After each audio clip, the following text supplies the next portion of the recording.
El fanático.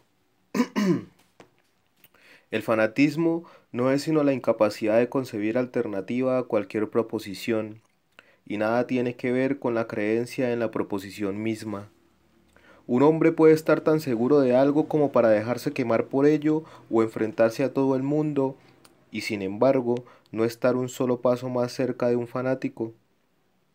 Será un fanático únicamente cuando no pueda comprender que su dogma es simplemente un dogma, aunque sea una verdad.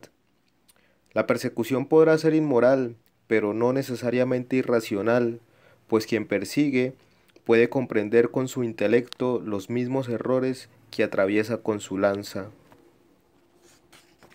No es fanatismo, por ejemplo, tratar el Corán como algo sobrenatural, pero es fanatismo tratar el Corán como algo natural y obvio para cualquiera y común a todos. No es fanatismo por parte de un cristiano considerar paganos a los chinos. El fanatismo empieza, más bien, cuando se empeña en verlos como cristianos.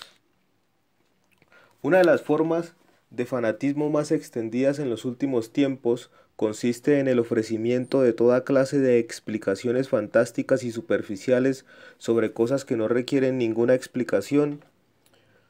Nos envuelve la niebla de este país de los prejuicios cada vez que decimos, por ejemplo, que alguien se ha hecho ateo sencillamente porque decide ir de juerga, que alguien se ha hecho católico porque los curas lo han atrapado o que alguien se ha hecho socialista porque envidia a los ricos.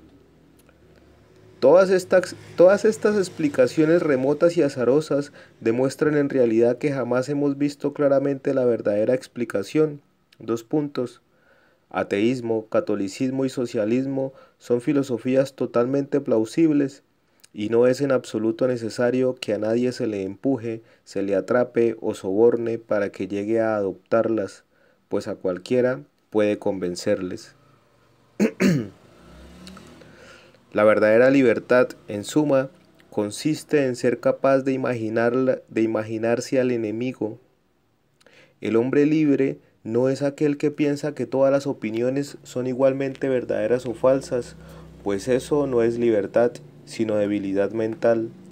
El hombre libre es aquel que ve los errores con la misma claridad que la verdad.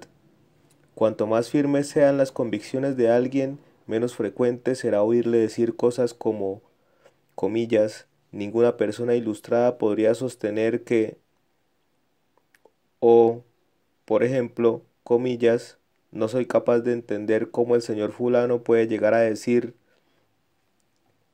seguidas de una opinión muy antigua, moderada y perfectamente defendible. Si un hombre cree sinceramente estar en posesión del mapa del laberinto, ha de saber que éste ha de mostrar igualmente los caminos erróneos y acertados. Debe ser capaz de imaginar el plano completo de un error, la completa lógica de una falacia, y aunque no crea en ellos, debe igualmente ser capaz de concebirlos. Incluso en los diccionarios se acepta que el ejemplo ayuda a la definición, de modo que tomaré ahora un ejemplo de error, de fanatismo, de mi propia biografía, nada más extendido en esta extraña época nuestra como la conjunción de la exquisitez para las cuestiones de gusto artístico y de estilo, con una estupidez casi brutal en lo que se refiere al pensamiento abstracto. No hay grandes filósofos combativos hoy en día porque nos preocupamos exclusivamente del gusto y las disputas sobre gustos no existen. Un destacado crítico del New Age hizo hace poco cierta observación sobre mí que me resultó enormemente divertida. Tras decir muchas cosas demasiado elogiosas pero maravillosamente simpáticas y ofrecer numerosas objeciones verdaderamente delicadas y exactas, creo que terminaba, hasta donde puedo recordar, con estas sorprendentes palabras. Dos puntos. Pero nunca podré considerarme igual intelectual a un hombre que crea en algún dogma. Fue como ver a un buen escalador despeñarse desde una altura de 500 pies para caer en el barro. Aquella última frase era esa cosa antigua, inocente y rancia que llamamos fanatismo. Dos puntos. La incapacidad de una mente para imaginar cualquier otra mente.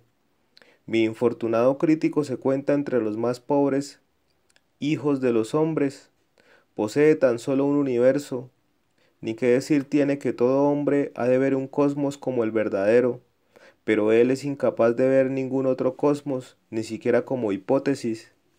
Mi inteligencia es menos fina, pero al menos sí mucho más libre que la suya. Yo puedo ver 5 o 6 universos con toda claridad. Puedo ver el universo en espiral por el que avanza esperanzadamente la señora de Besant. Puedo ver el mundo de mecanismo de reloj a cuyo compás suena el tic-tac del cerebro del señor McCabe. Puedo ver, por ejemplo, el mundo de pesadillas del señor Hardy y su creador cruel y necio como un tonto de pueblo.